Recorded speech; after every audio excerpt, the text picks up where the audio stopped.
देखिए, 2 बातें हैं। जिस पीएफआई का, एसडीपीआई का आपने नाम लिया, ये एक पॉलिटिकल मुखौटे के अंदर इस्लामिक जिहादी वो हैं जो ग़ज़वा-ए हिंद को अंजाम देना चाहते हैं। और ये भारत के उन आइकॉन पे हमला कर रहे हैं,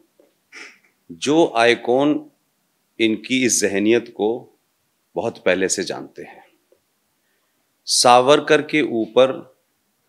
कम से कम इन संगठनों का हमला ये बताता है कि ये सूरज पे थूकने की कोशिश कर रहे हैं। और बहुत सारे लोगों की ये समस्या हो गई है कि स्वतंत्र वीर सावरकर साहब के बारे में कोई लूज टॉक करो, कोई उनके ऊपर घटिया कमेंट करो, और कुछ लोग उससे अपना नाम बड़ा करना चाहते हैं। और ये एक कंपटीशन हो गया है कि कभी कुछ कांग्रेसी उनके बारे में कोई बात कहते हैं। पहले कांग्रेसी कहते थे, अब कांग्रेस की जो बी टीम है, पीएफआई, मुस्लिम लीग, ये तमाम पार्टियां, इन्होंने इसलिए हमला करते हैं कि ये बौने लोग हैं, इनका कद छोटा है। मैं मानता हूं कि देश के प्रधानमंत्री ने जब लाल किले से ये कहा, तो ये पीएफआई ने वहां कोई हमला इसलिए नहीं किया है, बल्कि इस डर से किया है कि आज सावरकर भारतीय राजनीति और सनातनी हिंदू संस्कृति का एक बड़ा चेहरा उभर के आए हैं। और आज दुनिया भर में जो उनके चाहने वाले हैं, उनके सपोर्टर हैं, जो उनसे प्रेरणा लेते हैं, वो मुखर होकर बोल रहे हैं। उनकी आवाज को डराने के लिए ये पीएफआई और इन लोगों ने हमला किया है, ताकि आप उनसे डर जाएं और चुप हो जाएं। इसलिए मेरी दुनिया भर के सावरकर के अनुयायियों से मानना है कि ये वो समय है कि जब मुखर होकर सावरकर ने जो काम किए हैं, जो इस तरीके से सावरकर स्मारक मुंबई में जो उनका काम कर रहा है, उसको जितनी जोर से आप रख सकते हैं, जितनी शिद्दत के साथ रख सकते हैं, वो रखिए, क्योंकि यही वो समय है कि जब आपको जवाब देना है।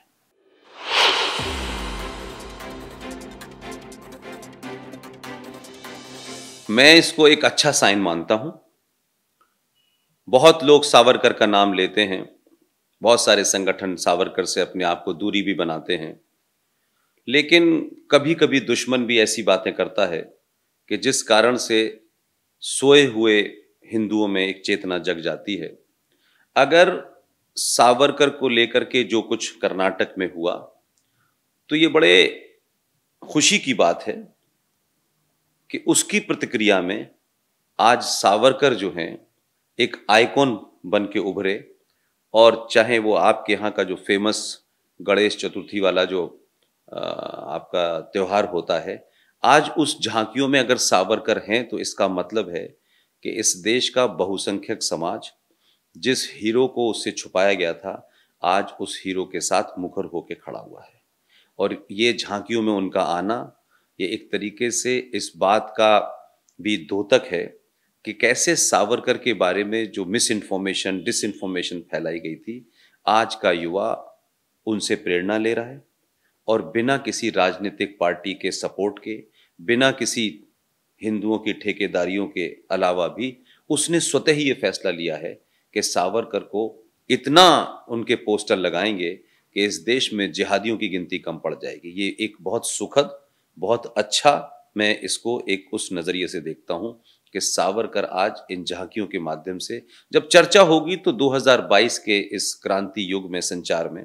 लोग पूछेंगे, सवाल करेंगे कि कौन है ये पुरुष, कहाँ था ये पुरुष, इतिहास से क्यों गायब था। और चाहे